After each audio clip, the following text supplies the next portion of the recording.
কি করেছিলি বল? হ্যাঁ মিথ্যে কথা বলেছি। নাকি আর কি করেছিস বল?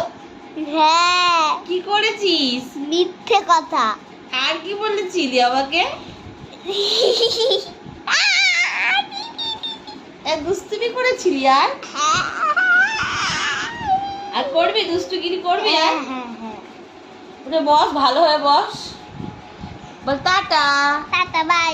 আমি এখন এখন কি করব বলো? তুমি কি করবে? পড়তে বসবো। তারপরে পরে আবার দেখা হবে। তারপরে পরে আবার দেখা হবে। টাটা করে দাও। টাটা একটা তুমি কিস দিয়ে দাও। বাই। বাই। বলো good morning good morning my friend. My friend. Tata bye. বলো হ্যালো গাইস। গাইস আর শোনো বলছি ভিডিও দেখলে কি করতে হয়? লাইক আর কি লাইক ভিডিও দেখে লাইক করো।